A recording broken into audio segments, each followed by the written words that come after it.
Dans cette vidéo, nous allons étudier notre chapitre 7 sur la marque. Et nous y voilà. Alors, c'est vrai que la marque ne fait pas à proprement parler du marketing mix que je vous ai évoqué, donc les 4 P, prix, produit, place, promotion, mais elle est complètement attachée au produit et c'est pour ça qu'il est important d'en parler aussi.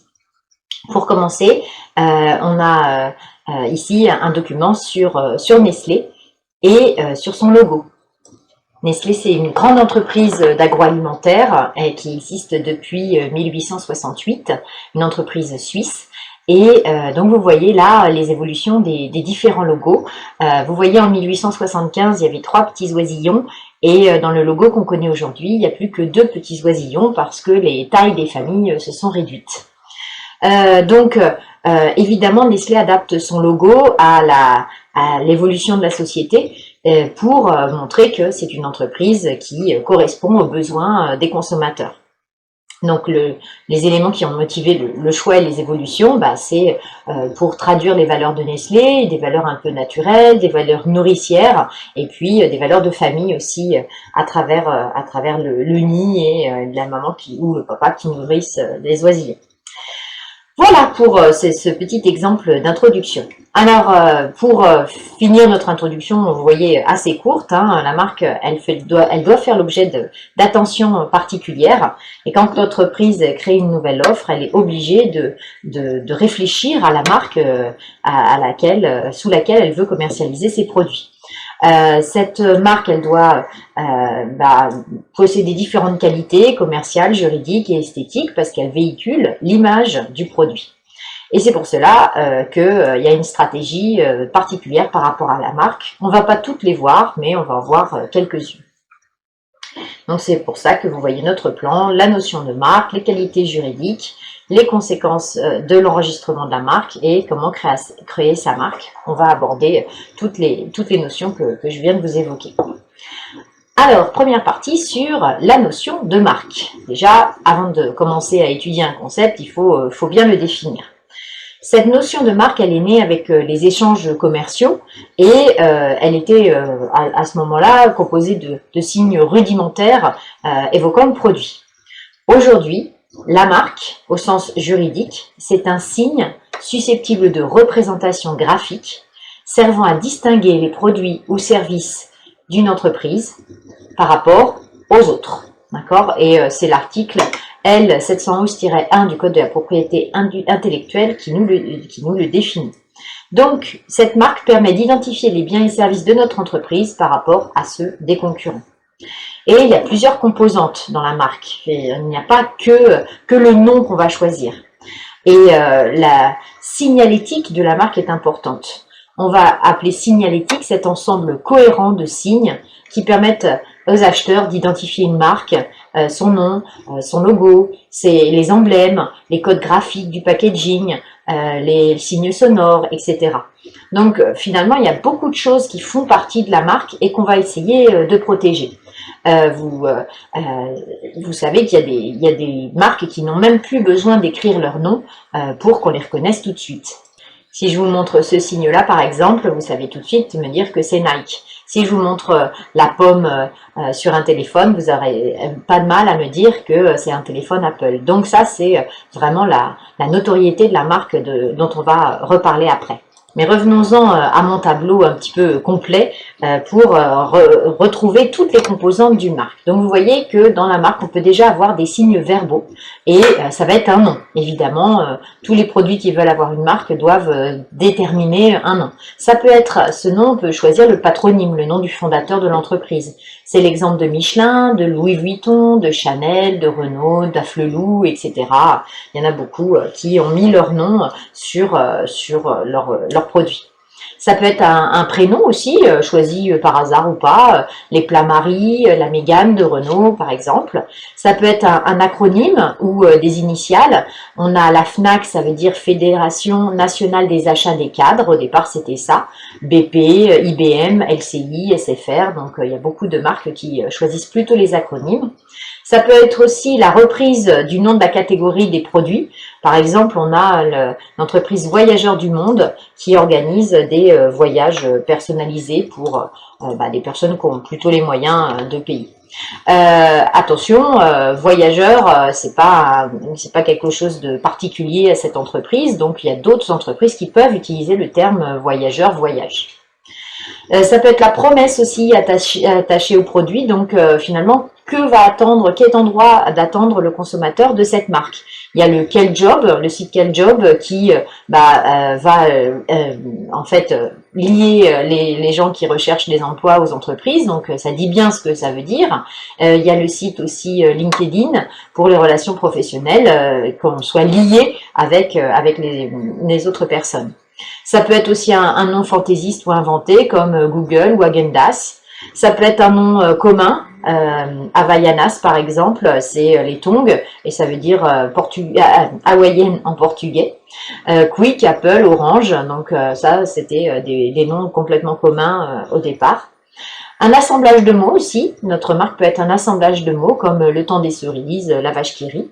Ça peut être aussi une association de chiffres et de lettres, et parfois que des chiffres, donc les 3 M par exemple, chiffres et lettres, et puis on peut avoir la bière 1664 ou les jeans 1336 fabriqués en France, que je vous ai déjà évoqué je pense.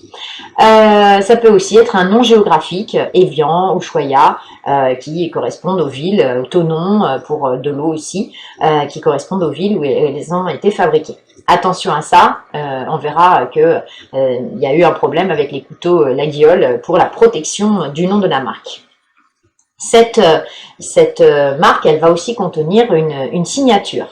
La signature, ça peut être le slogan, et c'est une phrase que les consommateurs vont mémoriser et associer au produit.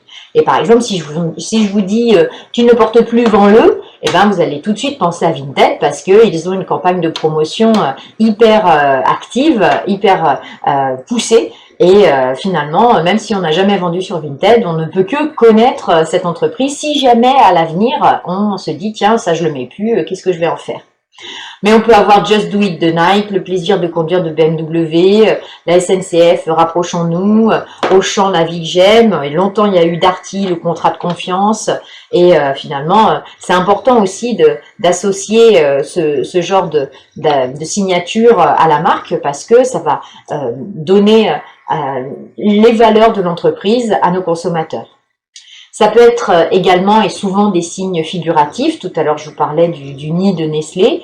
C'est des créations artistiques, visuelles, qui permettent de reconnaître la marque.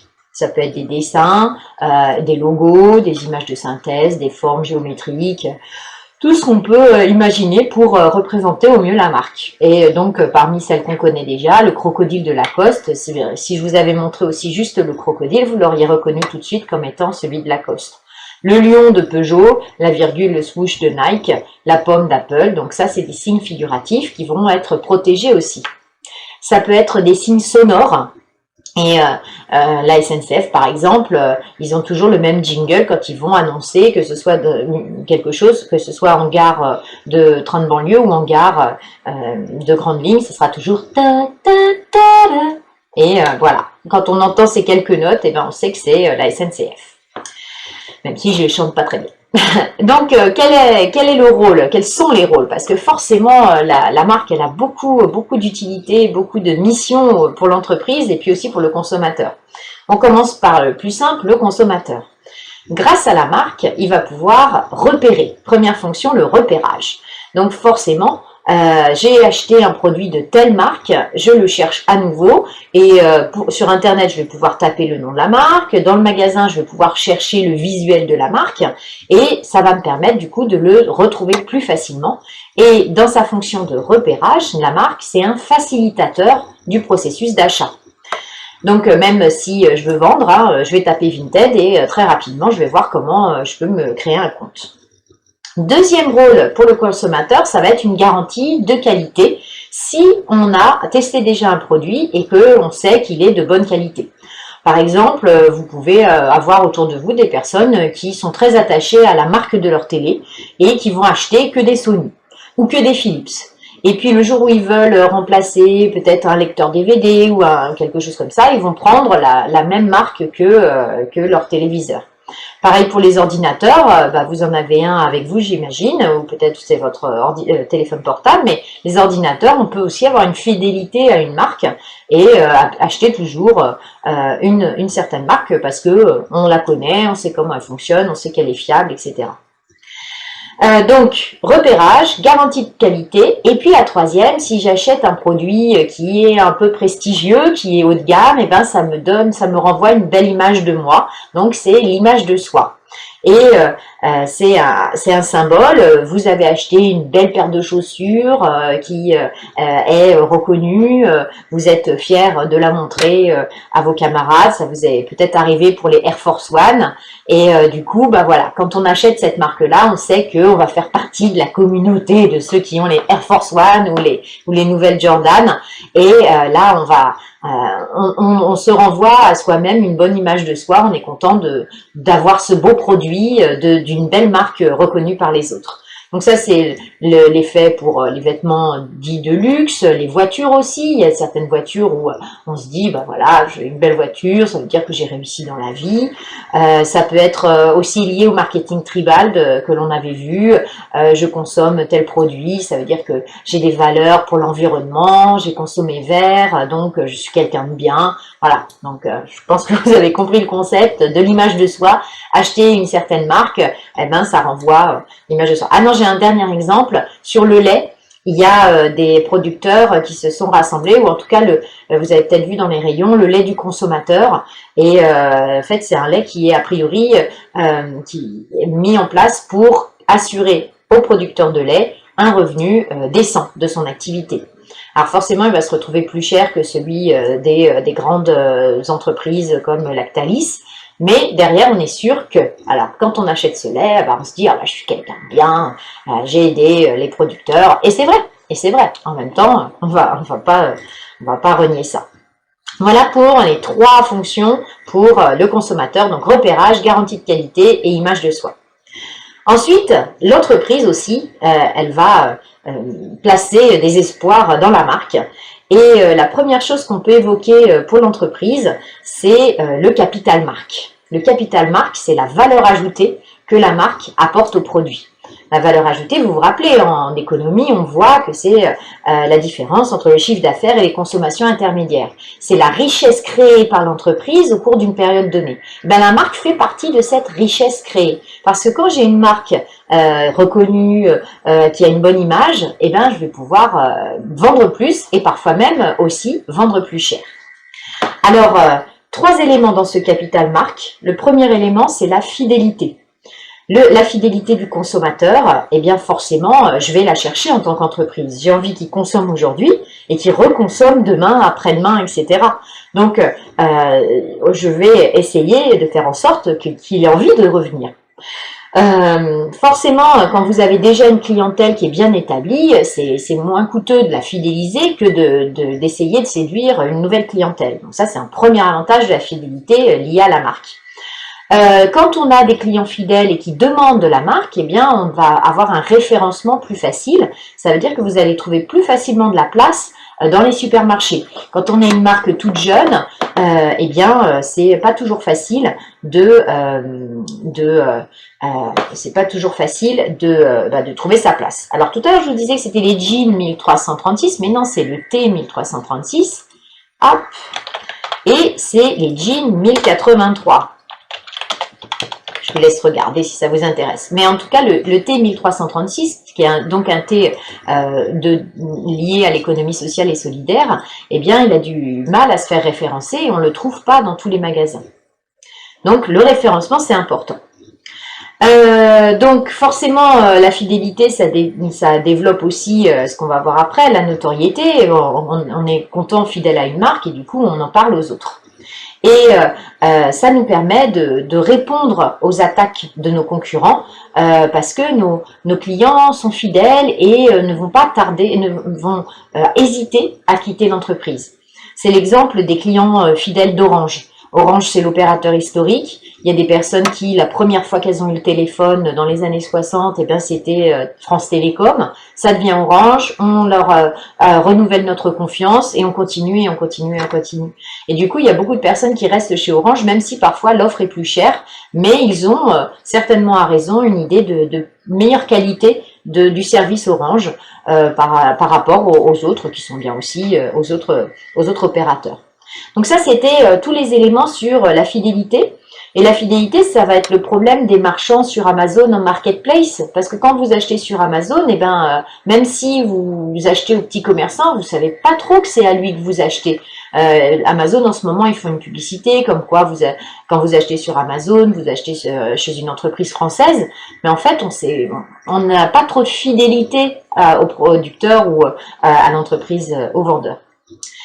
Deuxième élément du capital marque, c'est la notoriété qu'on vient d'évoquer. Donc la notoriété, c'est la faculté d'être connu et puis reconnu.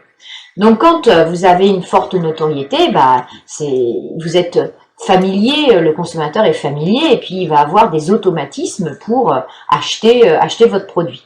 Donc ça, c'est quelque chose de très important pour l'entreprise. Et puis quand elle est connue, même un consommateur qui n'a jamais consommé et qui se dit « Ah, bah tiens, j'ai vu une publicité où on m'en a dit du bien », eh bien, il va consommer.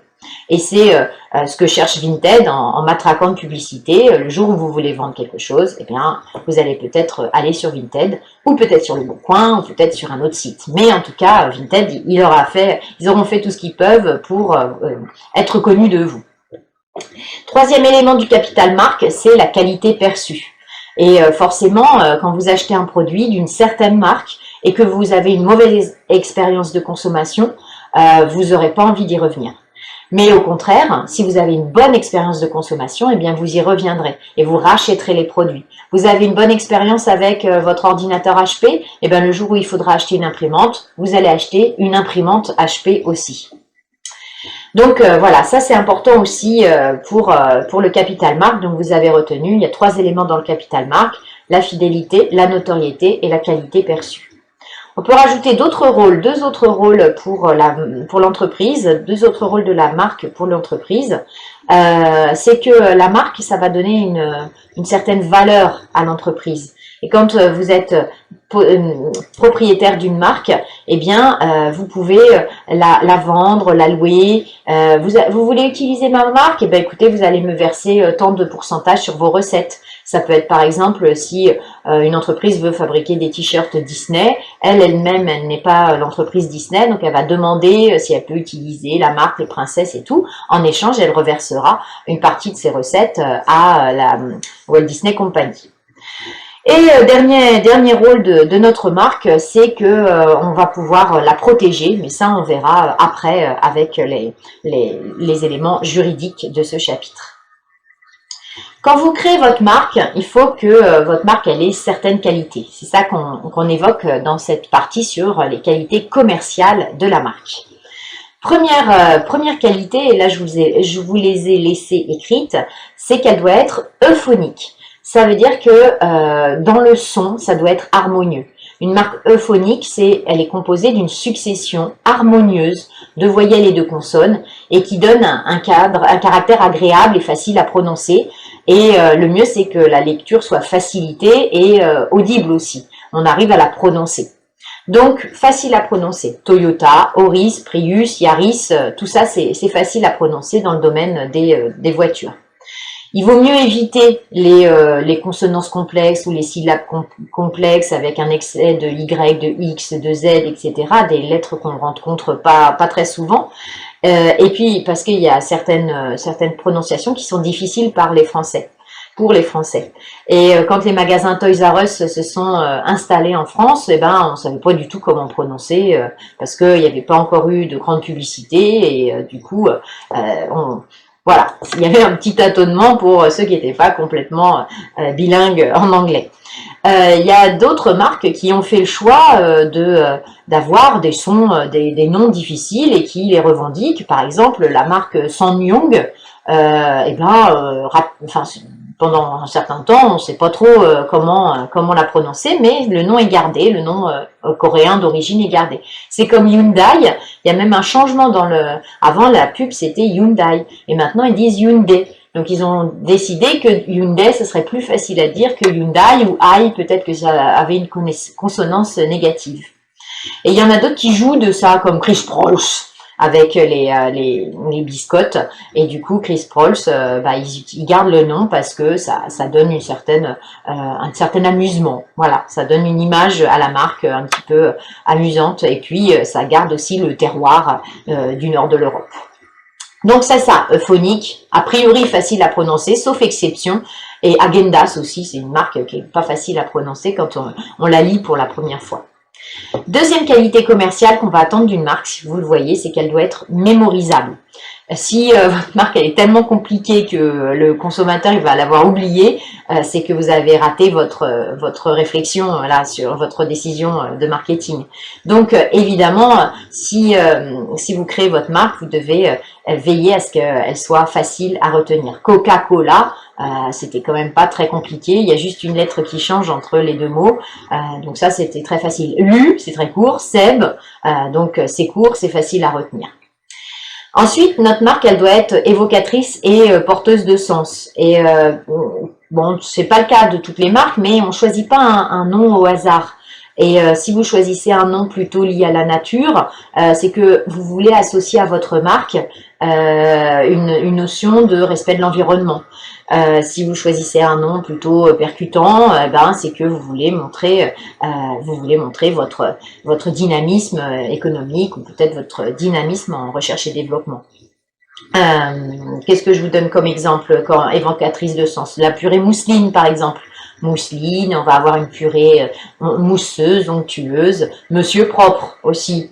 Orangina. Orangina, vous savez qu'il y a de l'orange dedans. Hein. Ou alors les yaourts taille fine. Là, on sait que ce sont des yaourts qui vont avoir peu de matière grasse.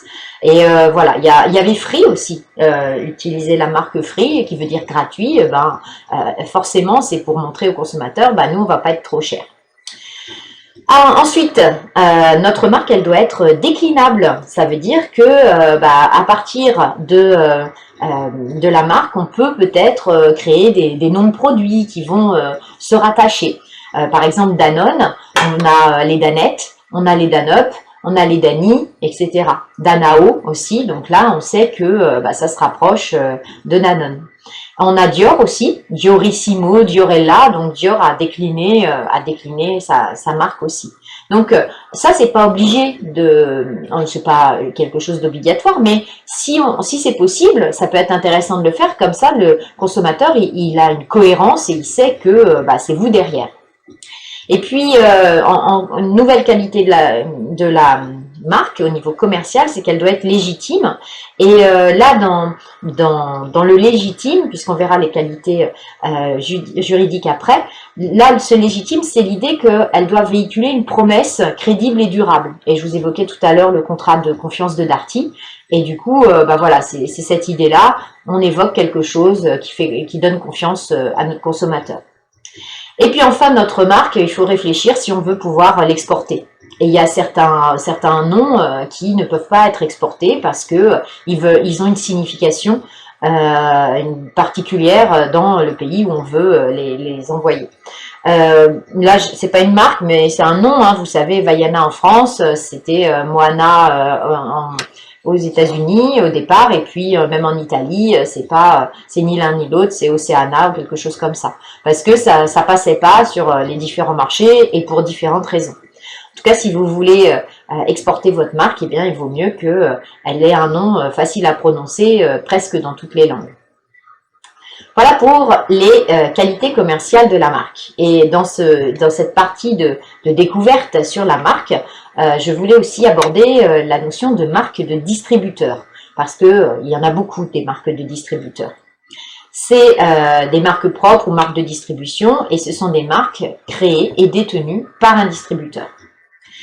Dans ces MDD, on distingue la marque enseigne et la marque propre. Les marques enseignes, en fait, c'est la même enseigne qui va avoir le même nom tout le temps. Donc, c'est une marque de distributeur qui reprend le nom et même le logo de l'enseigne qui en est propriétaire. Et là, aujourd'hui, on peut garder l'exemple des magasins U. Vous voyez, selon les produits, on va avoir U nature, U bio, U tout petit, U saveur, mais en tout cas, on sait qu'on est dans le système U. De la même manière, quand Decathlon a commencé à fabriquer ses propres produits, eh ben, ils portaient tous la marque Decathlon. Et depuis, on va le voir tout de suite, ça a changé. Donc la marque enseigne, vous avez retenu, c'est le logo de l'entreprise, la marque de l'entreprise qui est utilisée pour vendre les produits du distributeur. Ensuite, on a donc les marques propres, et là, c'est les marques dans lesquelles le nom de l'entreprise, le nom du distributeur n'apparaît pas. Et le but, c'est d'élargir l'offre et presque de faire en sorte que le consommateur ne sait pas qu'il achète à Auchan, qu'il achète à Leclerc, qu'il achète à Decathlon, et presque lui donner une illusion d'abondance. Regardez toutes ces marques qui existent. Donc là, vous avez les marques Leclerc, donc marque repère, on sait, mais nos régions du talent, c'est Leclerc aussi, EcoPlus, Tradizioni d'Italia, c'est pareil, Bio Village, etc., etc. Donc toutes ces marques, elles appartiennent à Leclerc. Et puis après, je vous ai mis les marques de Decathlon aujourd'hui. Et donc, Decathlon, en fait, ils ont fait un logo propre, un peu toujours sur le même modèle, c'est-à-dire qu'on a un nom un peu stylisé et puis un petit logo assez simple qui évoque un petit peu, vous voyez là, Artengo, on voit la raquette, Domios, on voit un mouvement, quelqu'un en mouvement, etc. Nabadji, ça ressemble à des bouées. Donc, on a toujours une petite évocation, même là, on a le cheval carrément. Du coup, on a toujours une évocation du sport qui est concerné. Mais Decathlon, aujourd'hui, a de nombreuses marques qui n'existaient pas, je vous le disais à l'instant, qui n'existaient pas avant.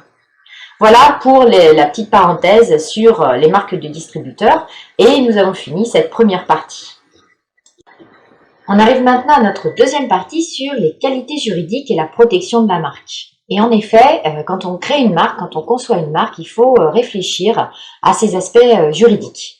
Donc déjà, il y a certaines qualités juridiques que votre marque elle doit respecter. Je vous les ai laissées aussi. Donc la première qualité, c'est d'être disponible. Ça veut dire qu'elle doit être disponible juridiquement. Elle ne doit pas être déjà utilisée ou protégée. C'est surtout protégé. Et donc vous ne pouvez pas appeler votre entreprise Coca-Cola par exemple. Vous ne pouvez pas utiliser un nom qui existe déjà. Et même si vous utilisiez un nom connu comme Johnny Hallyday, on pourrait venir vous chercher des droits pour l'utilisation de ce nom. Et parce qu'il peut y avoir une tromperie pour le consommateur qui croirait qu'il achète un produit validé par les héritiers de Johnny Hallyday. Deuxième qualité, elle doit être distinctive, c'est-à-dire non descriptive. Et comme je vous l'évoquais tout à l'heure avec Voyageurs du Monde, elle ne doit pas être uniquement un nom générique. Alors comme là, ils ont rajouté Voyageurs du Monde, eh bien, ils peuvent, voilà, l'association de mots peut passer pour être protégée. Mais vous ne pouvez pas, par exemple, protéger une boulangerie qui s'appellerait La Boulangerie. Un magasin d'électroménager qui s'appelle Boulanger, là ça passe puisque c'est certainement le nom de famille ou c'est lié à autre chose que on sait bien qu'on va pas trouver de pain chez Boulanger. Mais voilà, il faut un nom quand même qui ne soit pas utilisable. Vous pouvez pas protéger du sucre que vous auriez appelé sucre. Voilà, vous auriez fait une marque qui s'appelle Sucre. Voilà. Évidemment, par contre, vous pouvez protéger une marque qui inclut votre nom. Tout à l'heure, on a vu les déclinaisons possibles, et donc on peut protéger toutes les déclinaisons qu'on a faites à partir de notre propre marque. Nescafé, Nespresso, Nesti, etc. Et même quand vous avez Orangina, il y a une contraction, enfin une association, là, ça peut être protégé. Ensuite, troisième qualité, c'est que votre marque, elle ne doit pas être trompeuse, elle ne doit pas induire le client en erreur. Alors la tromperie, elle pourra avoir lieu sur le contenu. Elle peut avoir, alors par exemple, il y a quelques années, l'entreprise Yves Saint Laurent, les parfums Yves Saint Laurent, avait créé un parfum qui s'appelait Champagne. Et donc le parfum, il reprenait vraiment les codes de la bouteille de champagne. Alors, je pense pas que les gens se seraient dit, tiens, Dior fait du champagne, je vais en boire un petit peu, mais n'empêche que l'utilisation du terme champagne, ça peut être considéré là comme du parasitisme, et en droit commercial, eh bien, le parasitisme peut être sanctionné. Et donc là, Yves Saint Laurent n'a plus le droit de commercialiser le parfum sous le nom de champagne. Il le commercialise parfois à l'étranger, mais en France, c'est ivresse. Donc, si vous voulez regarder à quoi il ressemble, vous comprendrez un peu ce que je veux vous dire. Donc, bon, bah, pas trompeuse en tout cas sur le contenu. Sur l'origine aussi, si vous appelez des montres Geneva, c'est que le consommateur, il va penser que ça vient de Genève. Et donc de Suisse, donc avec une certaine image de qualité et de prestige. Donc bah là, ça ne sera pas possible non plus. Ça ne doit pas être trompeur non plus sur la composition. Vous avez peut-être entendu parler de ces entreprises qui utilisent, en fait, pour les produits véganes ou sans lait, on parle quand même de yaourt vegan ou de lait d'amande douce, etc. Et ben, les producteurs laitiers se sont plaints et finalement, vous pouvez pas vous pouvez pas utiliser les codes et les mots qui sont utilisés et maîtrisés par le consommateur comme étant des produits laitiers qui contiennent du lait. Vous pouvez pas appeler de la margarine par le nom Beurax par exemple, parce que le client il va penser qu'il y a du beurre.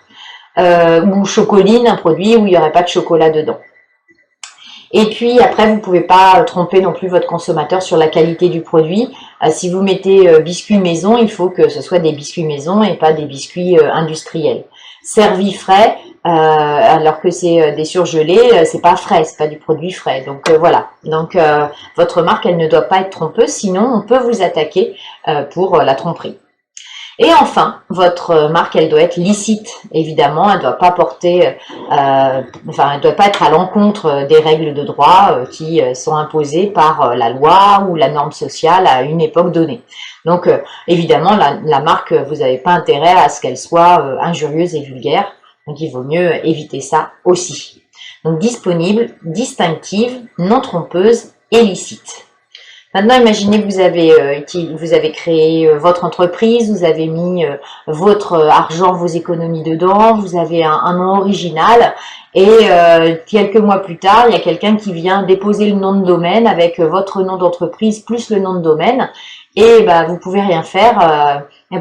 .com par exemple, votre nom d'entreprise est .com et bah, vous pouvez rien faire. Donc en fait, ce qui est recommandé, c'est de protéger sa marque. Et la protection de la marque, c'est quelque chose que n'avaient pas fait les producteurs de couteaux Laguiole. Les couteaux Laguiole, c'est ces couteaux avec une abeille ou une mouche, mais je crois que c'est plutôt une abeille. Donc ça, c'est leur marque de fabrique. Il y a des couteaux en fixe, et puis il y a des couteaux qui se plient, mais c'est une marque assez reconnue. Et Laguiole, c'est une ville du Massif central, enfin de l'Aveyron, vous voyez. Et en fait, comme ils n'avaient pas protégé, eh bien aujourd'hui, il y a pas mal de couteaux qui sont fabriqués en Chine et qui sont estampillés Laguiole. Donc forcément, ça risque d'induire en erreur le consommateur qui croit que sur le marché, à 1 €, il achète des vrais Laguiole et puis au final, il se dit « Oh, ben ils sont pourris ces couteaux, oh, ben, c'est plus ce que c'était, j'en achèterai plus, Laguiole ». Et puis du coup, il va faire une mauvaise presse pour les couteaux Laguiole. Et alors que, bah non, en fait, c'était pas vraiment l'entreprise Laguiole qui était en cause. Donc, ils vont là, dans l'affaire, ils disent que la Cour d'appel de Paris a dû juger 20 marques Laguiole déposées par Gilbert Sazinier. Dans leur arrêt, les juges dénoncent une fraude, une stratégie visant à priver la commune et ses administrés de l'usage du nom Laguiole. Donc, il y a quand même une reconnaissance par la justice du savoir-faire de ce village. Et le village se félicite de pouvoir retrouver la possibilité d'utiliser son nom. Donc, vous voyez que dans certains cas, il faut vraiment y penser dès le départ. Si on a un nom d'entreprise et qu'on ne veut pas se le faire prendre, eh bien, il faut le déposer. C'est le premier qui dépose qui a la priorité, théoriquement. D'accord ? Deuxième exemple dans ce cadre-là, c'est tout ce qui est contrefaçon, on va en reparler après, mais forcément vous savez que la marque Louis Vuitton, c'est une marque extrêmement contrefaite et il y a un musée de la contrefaçon qui existe à Paris où certaines entreprises, à qui certaines entreprises confient des biens contrefaits. Et donc, à un moment, je ne sais pas si elles y sont encore, mais il y avait des babouches Louis Vuitton. Et ça, c'était assez rigolo parce que Louis Vuitton n'a jamais fabriqué de babouches. Et bon, la babouche, c'est assez grossier parce qu'on sait que le produit n'est pas fabriqué, mais il y a aussi des copies de sacs qui sont vraiment ressemblantes. Et là, ça pose aussi problème à l'entreprise parce que, comme je vous l'ai dit tout à l'heure, si c'est de mauvaise qualité, si le sac il lâche au bout d'un certain temps, si c'est pas du vrai cuir mais du plastique, et ben les gens qui ont vraiment pensé acheter du Louis Vuitton, eh bien ils vont être déçus et faire une mauvaise presse pour la marque. Enfin, c'est quand même plus facile de confondre un couteau la guiole, un vrai et un faux, que un Louis Vuitton. Le Louis Vuitton, si vous l'achetez pas dans un magasin reconnu, vous savez que ça risque quand même d'être un faux. Donc, vous voyez que la protection de la marque, c'est un vrai enjeu pour les entreprises. Alors, on peut passer à la suite. Que peut-on protéger? Ça va très vite. En fait, on peut protéger toutes les composantes de la marque qu'on a étudiées plus haut, c'est-à-dire la signature, le logo, le nom, le slogan, tout peut être protégé. Auprès de qui on va se protéger? C'est auprès de l'INPI, l'Institut National de la Propriété Industrielle. C'est l'organisme français auquel vous devez vous adresser si vous voulez protéger votre marque en France. Et il y a l'OMPI, Organisation mondiale de la propriété industrielle, à l'international. Alors, si vous allez sur leur site, vous allez trouver certainement le document que je vous ai mis là. En fait, il y a des étapes pour enregistrer sa marque. Alors ça, c'est intéressant d'un point de vue, pas citoyen, mais entrepreneur. Peut-être que parmi vous, il y en a plusieurs qui vont créer leur entreprise. Donc c'est intéressant de savoir que ça existe et que faut s'adresser à l'INPI si jamais vous voulez protéger votre marque et même vos brevets, vos inventions industrialisables. Donc avant le dépôt, vous devez déterminer les produits et les services couverts par le dépôt parce que vous pouvez très bien déposer une marque pour tout, mais ça va être un peu cher, ou vous pouvez juste dire, voilà, mon nom d'entreprise, ça va être que pour ce secteur d'activité. Ensuite, vous allez vérifier que cette marque, elle est disponible, qu'elle n'est pas déjà déposée. Par exemple, vous voulez créer une agence immobilière et puis le mot canopée vous plaît. Canopée, c'est le haut des arbres, la cime des arbres. Et vous pourriez vous dire, constater que le mot canopée, il y a beaucoup d'entreprises qui s'appellent canopée. Alors vous accolez le mot gestion par exemple, canopée gestion. Et là vous pouvez protéger ce nom-là. Mais juste le mot canopée qui est un nom commun, comme je disais plus haut, on ne peut pas le protéger. Donc vous vérifiez la disponibilité de votre marque, vous la déposez en remplissant le dossier, en répondant aux questions. Après vous avez un accusé de réception, c'est publié au bulletin officiel. Et puis il y a parfois des observations.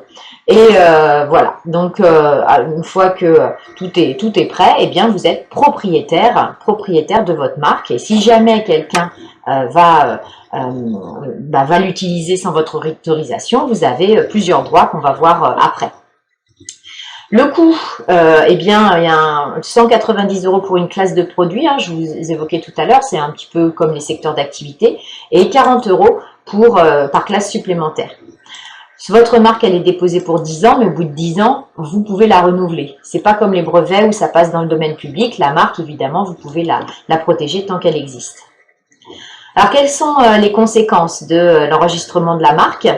Je me rends compte que il y a peut-être une erreur dans mon plan. Peut-être que tel que vous verrez le plan apparaître sur votre document, ce sera plus la même numérotation, parce que ça doit être un grand A théoriquement, et donc je reverrai un petit peu tout ça.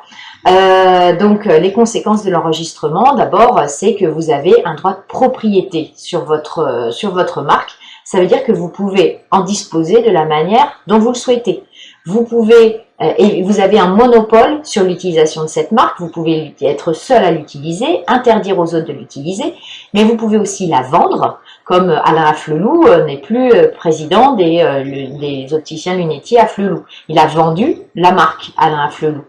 Vous pouvez la louer aussi, comme tout à l'heure je vous évoquais Disney, vous pouvez dire, c'est une forme de location, oui vous pouvez floquer des t-shirts au nom de mon entreprise, mais vous allez me donner tant en échange. Donc ces licences d'exploitation, ces licences de marque, elles sont monnayables, et c'est parce que la marque elle est déposée que vous pouvez faire ça. Ça peut se faire aussi dans le cadre d'une franchise. La franchise, si vous allez au McDo, en fait, les différents McDo qui existent n'appartiennent pas tous à McDonald's France. En fait, c'est des personnes comme vous et moi qui se lancent dans la restauration rapide et elles sollicitent la franchise McDonald's. Et donc, elles ont le droit d'utiliser la marque McDo, les savoir-faire, elles sont aidées dans leur installation, mais elles doivent aussi respecter un certain cadre pour la création de leur restaurant. Et puis, en contrepartie, elles leur reversent une partie de leur chiffre d'affaires. Donc ça, c'est possible. Deuxième chose que vous pouvez faire quand vous avez enregistré votre marque, c'est attaquer en contrefaçon. Si jamais vous constatez eh bien qu'il y a une contrefaçon, vous pouvez attaquer en justice. La contrefaçon, c'est tout ce qui peut être confondu avec le produit authentique. Ça peut être une copie ou une imitation du produit en essayant de copier si on retrouve Louis Vuitton, les carrés marron et noirs, ça peut être les surpiqûres, ça peut être le dessin. Et puis aussi, il y a l'usurpation de marque pour là, ce qui nous concerne. Donc, à chaque fois que vous utilisez de la marque, c'est pas possible. Même si vous changez un petit peu, au lieu de mettre Chanel, au lieu d'écrire Chanel comme ça s'écrit, vous mettez 2 LE, ça passe pas non plus. Donc, au musée de la contrefaçon, il y avait aussi, à côté des babouches Louis Vuitton, il y avait des gants de vaisselle Chanel. Donc, pareil, c'est un produit que Chanel n'a jamais fabriqué. Des exemples de contrefaçon de marque, de détournement de marque qui ont pu être jugés comme de la contrefaçon. Léonidas les chocolats qui ont été contrefaits avec Bellidas. Adidas, évidemment, c'est une marque extrêmement contrefaite. Coup de foudre, coup de cœur. Legoland, Daluland. Bétadine, Bintadine. Actimel, Actibio. Tabasco, Tabar. Blédina, Bédéna. Kenzo, Kenza. Chanel, Chanel, Chanel. Lustucru, Patulus. Même si ça ressemble pas trop, il y a pu y avoir une confusion dans le visuel. Panzani Padori, j'adore. Voilà. Donc il y a plusieurs entreprises comme ça. Est-ce que la contrefaçon c'est toujours négatif pour l'entreprise de départ? Il y a évidemment quelque chose de fortement négatif parce que, comme je vous le disais, l'image de marque elle risque d'en pâtir si jamais le consommateur il n'a pas compris qu'il avait acheté de la contrefaçon. Mais aussi ça permet de continuer à créer l'envie. Parce que si j'achète un sac Louis Vuitton de contrefaçon, peut-être qu'un jour, quand j'aurai les sous, je m'achèterai le vrai. Donc ça, voilà, il y a un effet un petit peu dual de la contrefaçon sur les marques. En tout cas, elles attaquent, elles attaquent pour protéger leur savoir-faire et leur nom. On a fini avec cette deuxième partie et là on arrive à la partie créer sa marque. Donc comment ça se passe pour créer sa marque et quels sont les conseils qui peuvent être donnés. Alors là c'est des conseils qui sont donnés sur certains sites. Définir le segment de marché sur lequel on veut opérer, étudier les marques existantes pour savoir comment on va se distinguer, comment on va faire en sorte d'être reconnu et distingué par les consommateurs. Déterminer précisément là où les cibles qu'on souhaite viser, parce qu'on va pas faire le même nom si on a envie d'avoir du haut de gamme, du moyen de gamme ou du bas de gamme. Définir les caractéristiques du produit, les messages et les valeurs qu'on veut faire passer. Est-ce qu'on veut montrer qu'on est dans l'environnement, ou au contraire montrer qu'on est dans la technologie, etc. On vérifie, comme tout à l'heure, la disponibilité du nom. Et puis on peut aussi faire une petite enquête, savoir ce que les consommateurs pensent de ce nom-là. Et c'est vrai que quand vous créez votre entreprise et que vous constatez que vos clients vous disent « Ah, c'est original, c'est un joli nom de marque », c'est toujours bien à savoir parce qu'on se dit « Bon, ils vont venir, si le nom leur plaît, ils vont peut-être venir et revenir ». Et puis la signature, il faut y penser aussi, quel est le slogan, quel est le leitmotiv qui va guider votre production de biens ou de services. Et vous vous rappelez, le premier cours, on avait parlé des couleurs et là, c'est intéressant aussi d'y réfléchir en matière de marque, puisque finalement, les couleurs ne sont pas anodines et ces couleurs vont renvoyer des messages. Et les entreprises, quand elles choisissent des couleurs, eh bien, elles ne le font pas par hasard. Vous vous rappelez, on avait vu aussi dans le premier chapitre que McDo, plutôt que le logo jaune sur fond rouge comme avant, maintenant vous voyez beaucoup le logo jaune sur fond vert.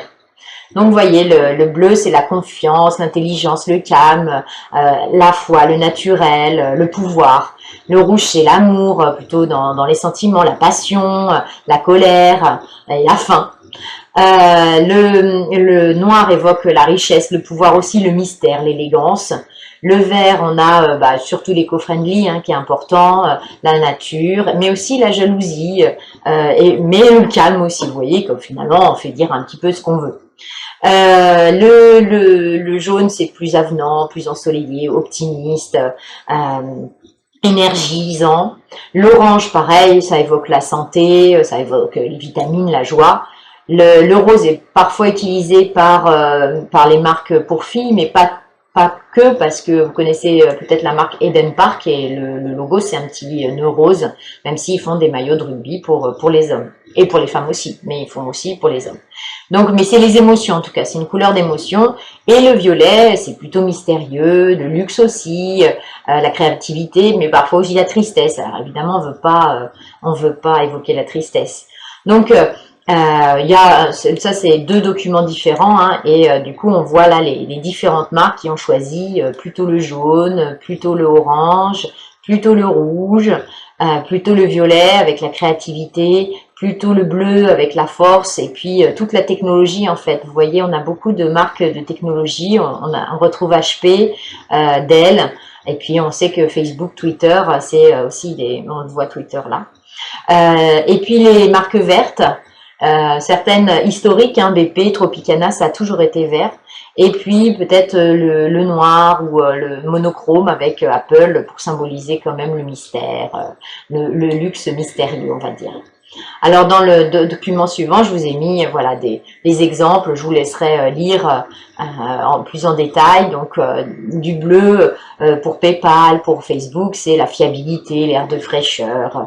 On est sur la confiance de la productivité. Ensuite, le rouge, plutôt l'amour, la passion. Bon, on a Coca et puis Netflix sur fond noir. Et puis Netflix, on parlait tout à l'heure de symboles sonores. Netflix, rien qu'avec leur toutoum, ils ont réussi à se créer une vraie identité sonore. Deux notes, une identité sonore.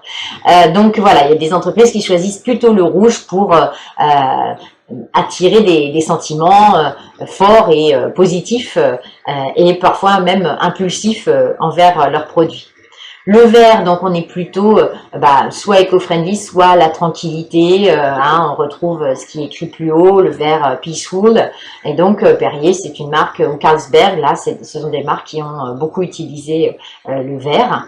Le jaune, on a la Poste, par exemple, ou Happy avec, ça c'était le clip de Pharrell Williams. Le jaune, c'est le dynamisme, la chaleur, voilà. Ensuite, on a du violet. Le violet, je me rappelle plus quel. Bon, c'était Monster c'est Monster que je vous ai mis comme exemple.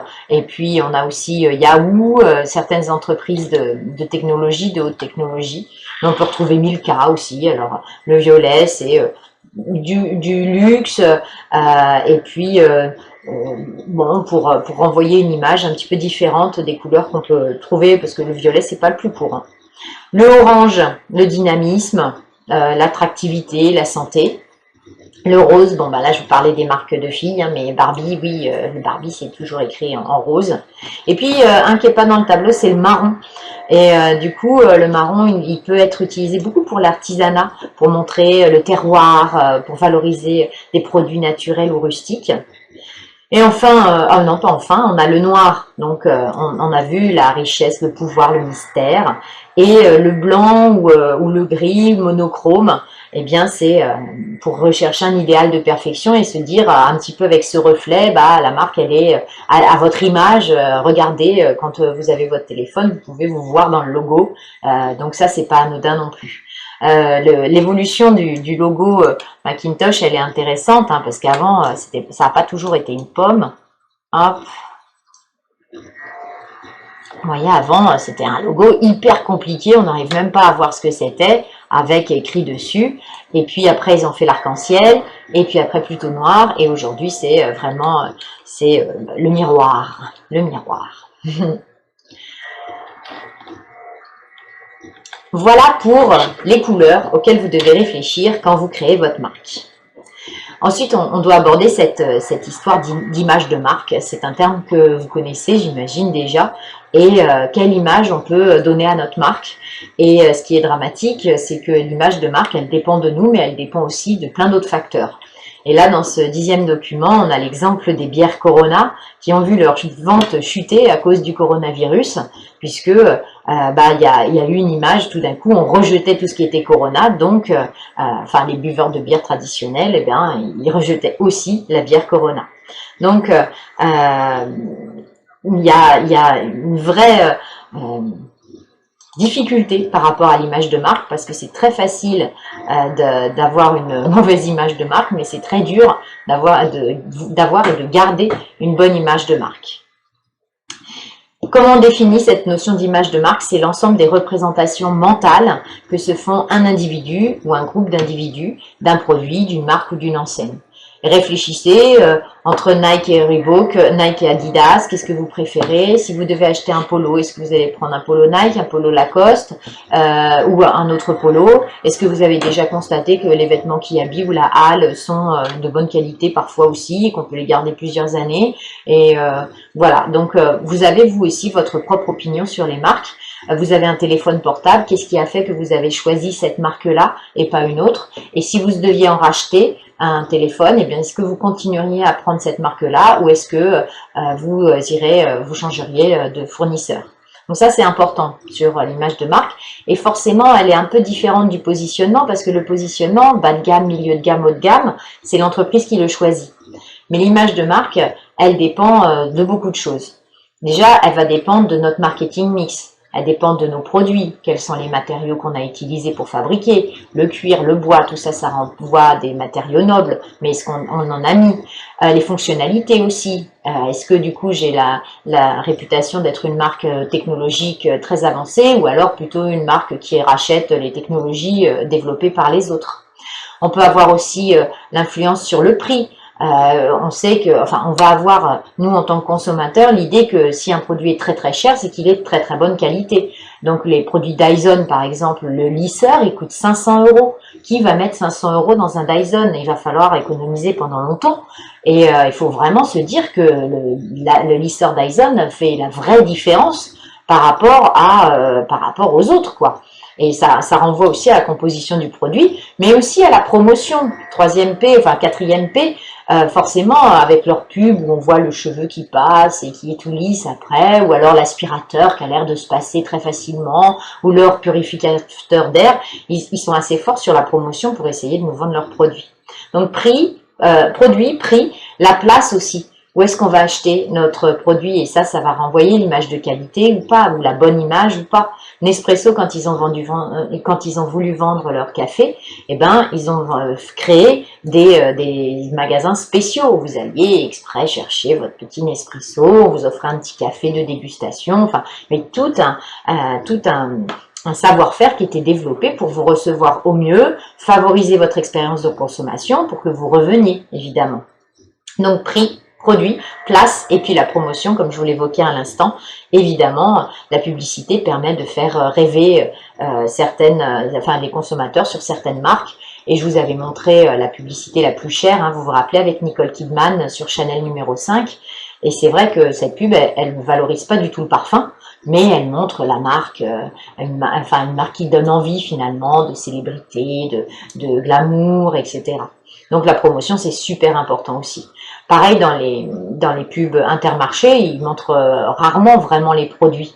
Même ils montrent pas les produits vraiment Intermarché. Ils montrent le fenouil ou les fruits et légumes frais, mais ils valorisent pas trop leurs produits, mais plutôt l'ambiance, plutôt ce que ça apporte dans la vie de consommer les produits Intermarché. Donc la promotion, c'est super important et il faut y penser quand on crée sa marque. Tout le monde ne peut pas forcément faire de la publicité dans les médias, mais voilà, le jour où, il faut y penser.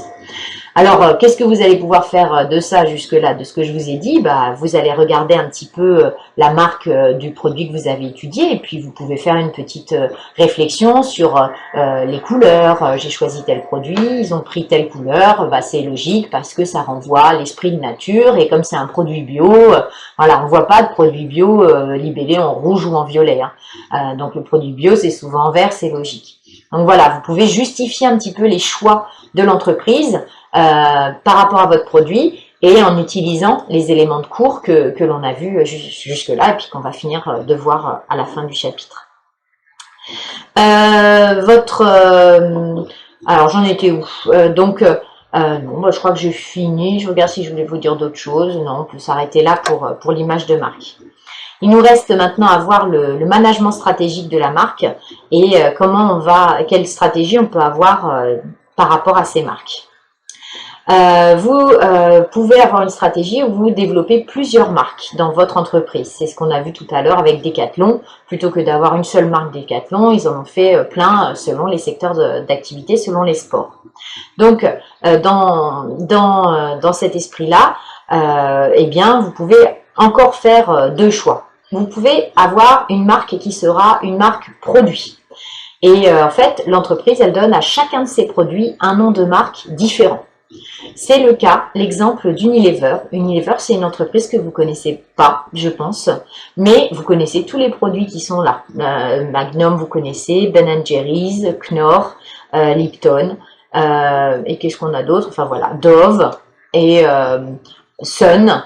Et alors là, vous vous rendez compte que la même marque, elle fait à la fois de la nourriture et à la fois des produits d'entretien ou des produits cosmétiques.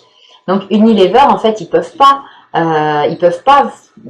capitaliser sur leur marque. Ils peuvent pas vendre des biscuits ou des glaces Unilever parce que les gens ils se diraient, ben moi j'ai pas envie de manger du savon. Donc là, ils ont vraiment une marque qui est cachée, enfin le nom de l'entreprise est caché. Il est écrit sur tous les emballages en petit derrière, mais c'est vraiment le nom du produit qui est mis en valeur.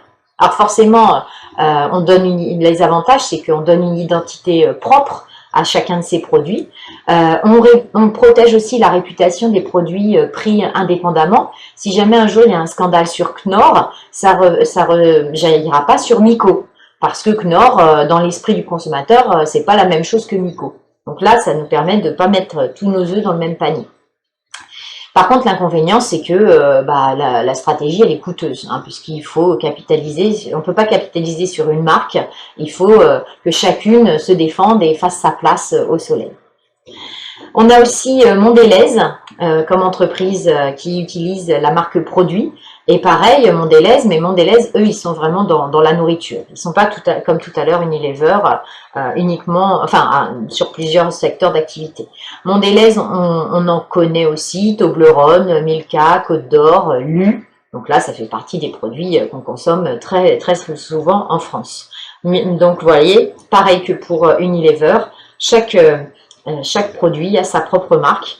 Et donc, si jamais il y en a un qui échoue, ou si jamais il y en a un qui a, pour une raison ou pour une autre, une mauvaise réputation, ça ne rejaillit pas sur les autres. À côté de la marque produit, on peut avoir la marque gamme. En fait, cette stratégie, elle consiste à associer sous un même nom et une même promesse un ensemble de produits homogènes. Et donc, comme ça, on peut avoir différents produits, mais sous le même nom. L'exemple qu'on peut avoir, là je vous ai mis des viennoiseries, des madeleines, des 4 quarts, tout ça sous le nom Pierre Cadillac. On peut avoir aussi toute cette même gamme de produits Saint-Michel. On peut avoir les gants Mappa qui ont plein de gants différents. Et puis Haribo aussi pour les bonbons où ils ont pas mal de produits, une gamme assez large. Les avantages, c'est que le client, il s'attend à retrouver le même bénéfice. Quand on aime bien la confiture Bonne Maman, on se dit, ah, ils font des gâteaux Bonne Maman, ça va être bon, ça va être fait un peu comme à la maison, donc je vais en prendre. Il y a cette image de qualité du produit initial, eh bien, elle rejaillit sur les autres produits. Et comme ça, Saint-Michel étend sa gamme aussi, avec quelques gâteaux au départ, et puis de plus en plus, il y a des gâteaux Saint-Michel qui se développent, ou des gâteaux Bonne Maman, par exemple.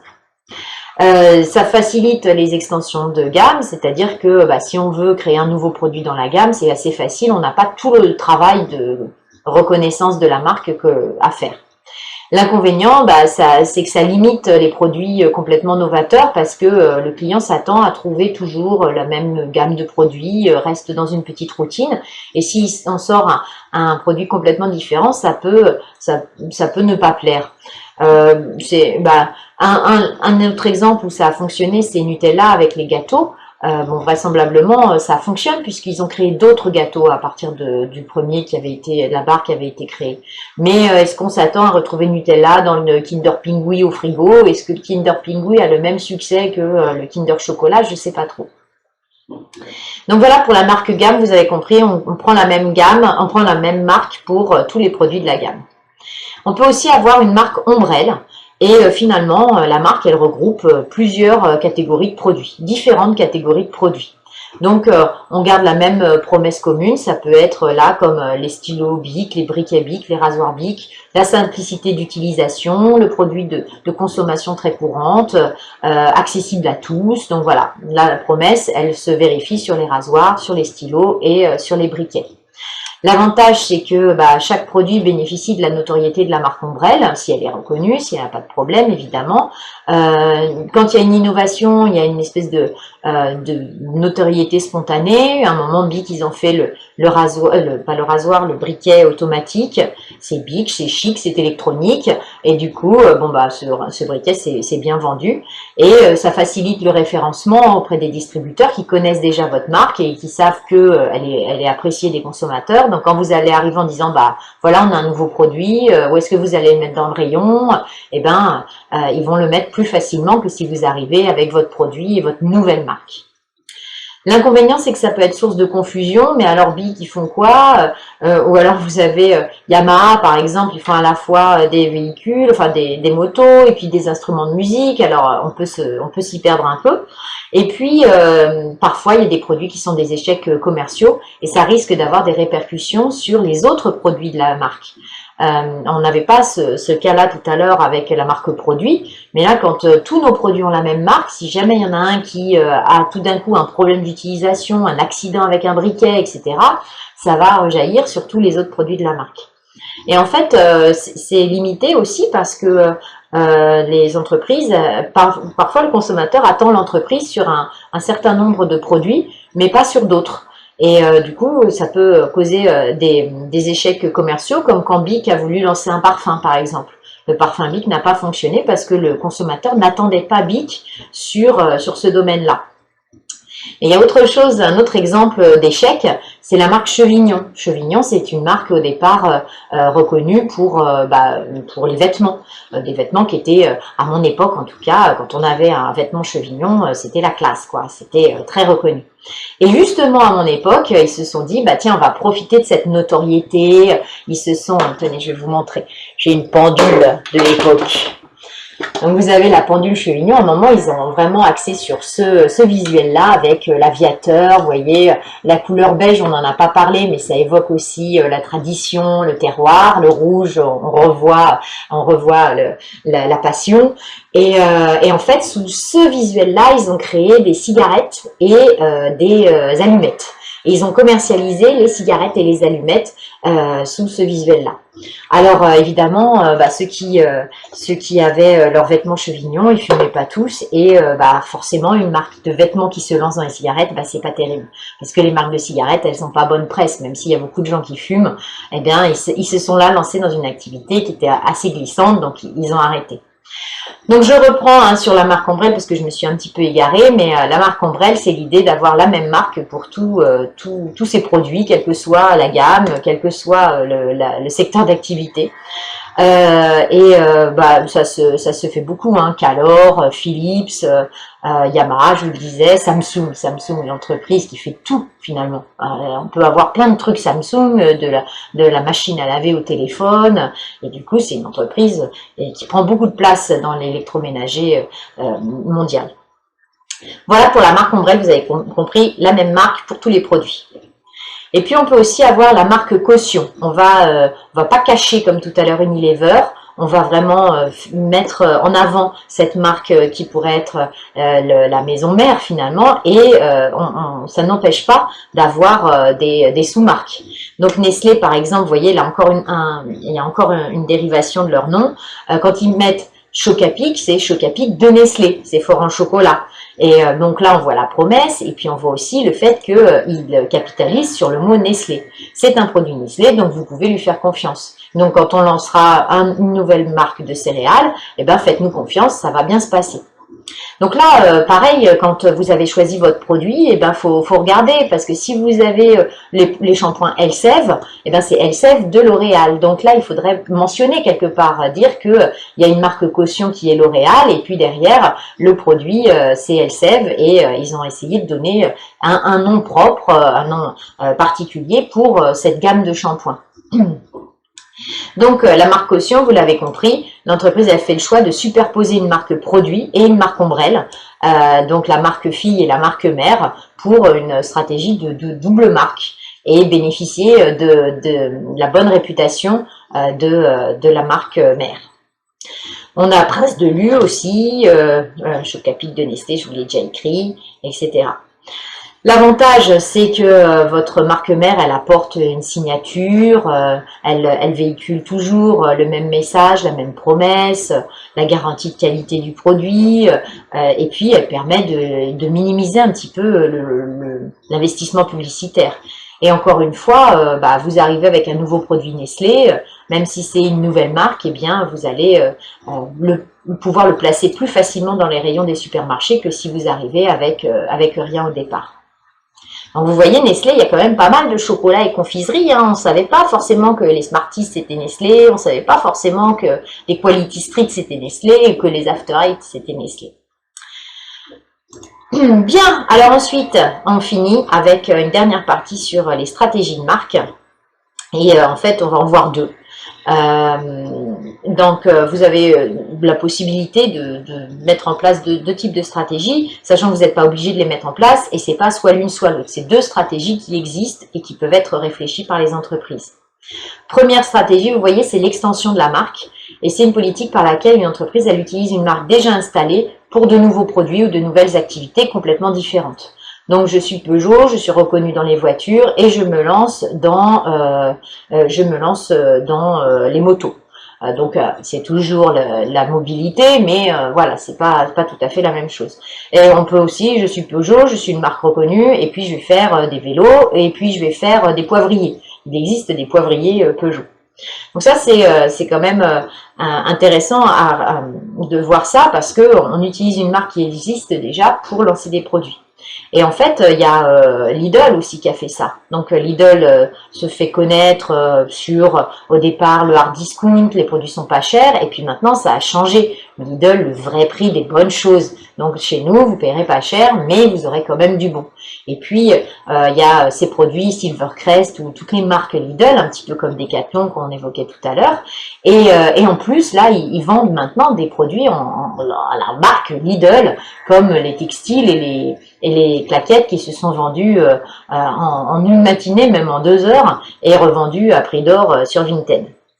Donc l'extension de la marque, vous avez compris, je prends une marque déjà installée et puis je m'en sers pour créer un nouveau produit. Alors ça peut marcher, et puis parfois c'est un échec, comme je vous évoquais à l'instant, les parfums Bic. Cette extension de la marque, ça permet de capitaliser sur une marque déjà bien établie, qui a déjà une bonne notoriété. On peut essayer comme ça de développer son chiffre d'affaires de manière plus rapide, parce que le client nous connaît déjà, il a déjà une idée de ce qu'on fait, et donc il va savoir si on a une bonne réputation ou pas. On peut aussi fidéliser les consommateurs en se disant, bah voilà, vous aimiez notre travail en tant que banque, et bien maintenant nous faisons de l'assurance, et on vous invite à acheter nos produits. Donc ça peut être positif aussi. Par contre, l'inconvénient, c'est que ça fragmente. Et si vous avez votre banque et que vous étiez content de votre banque et qu'elle vous propose une assurance et que finalement l'assurance, vous n'en êtes pas très content, alors qu'est-ce que vous faites? Vous quittez tout le monde ou vous quittez juste l'assurance et allez en rechercher une autre? Vous voyez que du coup, ça peut créer la confusion pour le consommateur. Et puis, il faut faire aussi attention à la cohérence de l'extension. Vous êtes une banque, est-ce que c'est judicieux de faire de la téléphonie mobile? Est-ce que vous êtes des opérateurs de téléphonie mobile? Est-ce que vous allez faire de vos agents bancaires des opérateurs de téléphonie mobile? C'est une question qu'on peut se poser aussi. Donc, la cohérence doit être mise en question. Pour le CIC, je pense qu'ils ont dit que c'était cohérent vu qu'ils proposent pas mal de choses dans ce type-là. Une marque qui a beaucoup fait d'extension, c'est le groupe Virgin. Virgin, au départ, c'était des marchands de disques. Et donc, il y avait un grand magasin sur les Champs-Élysées. Vraiment, ils étaient reconnus, un petit peu comme la Fnac, en niveau marchand de disques. Aujourd'hui, je crois qu'il n'y en a plus beaucoup des marchands de disques Virgin. Par contre, on connaît Virgin Radio, on connaît Virgin Cola, et puis on connaît aussi, je crois qu'ils ont fait de la Formule 1, aussi de la téléphonie mobile. En fait, ils se sont développés complètement. Il y a même des compagnies aériennes. Donc là, ils ont fait une extension de marque démentielle et même qui n'était vraiment pas prévisible au départ quand on avait le magasin de disques. Voilà, après les exemples que j'avais notés, je vous les ai déjà donnés, donc je ne vais pas radoter. Donc extension de marque, vous avez compris, on va utiliser une marque qui existe et puis on crée plein de produits sous cette marque-là. Et puis une autre qui est intéressante, c'est la coopération ou l'alliance de marques, et on appelle ça le co-branding en anglais, et on s'associe avec une autre marque pour concevoir un nouveau produit et faire en sorte d'avoir du gagnant-gagnant. Donc les avantages, c'est évidemment de bénéficier de la notoriété de l'autre, de la bonne image de l'autre, et d'augmenter aussi sa clientèle potentielle en récupérant la clientèle de l'autre. Alors souvent, on va s'associer avec des entreprises, où on va faire du co-branding avec des entreprises qui ne nous sont pas concurrentes, sinon ça sert à rien. À un moment, H&M a fait une ligne avec Karl Lagerfeld. Je me demande s'il n'y en a pas une aussi, une ligne de vêtements avec Christian Lacroix. Vous avez aussi Philips et Nivea avec le rasoir Cool Skin qui vous déverse du produit pour que vous ayez la peau douce et pas irritée par le rasage. Citroën avec les skis Rossignol. Voilà, il y a beaucoup de marques comme ça qui s'associent pour donner une nouveauté, une fraîcheur. Il y avait la Twingo Kiss Cool aussi à un moment. Donc voilà, on s'associe pour récupérer toute la tribu de chaque marque. Donc c'est le co-branding. Voilà, je vous ai dit tout ce que je voulais vous dire sur la marque.